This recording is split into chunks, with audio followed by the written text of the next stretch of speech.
एगो सूद ब्याज पर कविता लिखले बानी, एकरा के सुनी सभे। सुबह शाम रोज रोज साइकिल चलावे, आ एह गांव तो ओह गांव ब्याज खातिर धावे। दू चार लोग बैठ के अपने में बतियावे कि इनका के देखिला जा रोज रोज आवेलन।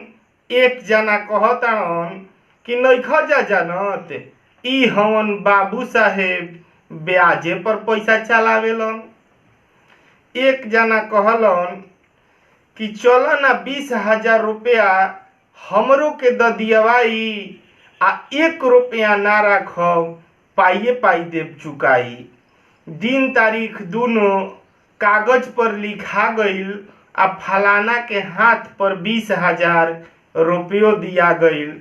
जब पैसा ले लेलन तो कहताड़न, ए बाबू साहेब हमरा के ओह में के मत जानब, आज ले तो हम केहुओ के नइखी टहरैले, आ जे भी देले बा पैसा हमरा के ओकर समय से पहिले बानी चुकैले। 1 महीना जसही भइल, ब्याज के समय पूज गईल, आ फलाना के दरवाजा पर बाबुओ साहेब के साइकिल पहुंच गईल। बोलैलन कि के बाहो घरे, आवाज सुनते निकलत नइखन, दबक गईलन डरे। मेहरानू ले कहलन कि जो ना कौनो बहाना बना दे, आज भर कसहूं दुआर पले हटा दे। आके औरत कहताड़ी कि गोड़ लागतानी बाबूजी, रउआ एहिजा ले जाई, आ घरे उनका अइला के खाली देरी बा, रउआ दुआरे पर पैसा पहुंच वाई। एक दिन फलाना रहन बकरी चरावत, तबले तो नजर पड़ल, देख लेलन बाबुओ साहेब के आवत।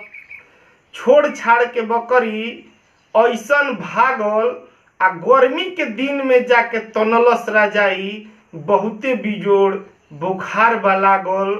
जब जब अइलन बाबू साहेब ऐसने बहाना बनैलन, आ 2 महीना उनकर 1 पाई ना चुकैलन। बाबू साहेब कहलन कि फलाना अभी जा तू ठहर, आ जे दियोले रहे पैसा उनके के लेलन धर। फलाना के दुआर पर तीसरैत के बुला के आ कहलन कि ऐसना आदमी के हमरा के फंसा देला पैसा दियवा के। आके फलाना बोललन सिर झुका के, देखी हमरा भिरी ब्याज देवे के सातर नइखे, बाकी माल के माल चुका दे। बाबू साहेब फैसला सुन घरे चल गईलन, आ तीसरैत ले जाके पैसा पहुंचैलन। अगर ई कविता रउआ सबके अच्छा लागल होई तो अपन आशीर्वाद प्यार देव जा, और एकरा के सुनब जा। लाइक सब्सक्राइब कमेंट और शेयर जरूर करब जा। सभी भोजपुरिया श्रोता के कवि गोलू दुबे जी के तरफ से हाथ जोड़ के सादर प्रणाम बा। जय हो भोजपुरी, जय हो भोजपुरिया समाज।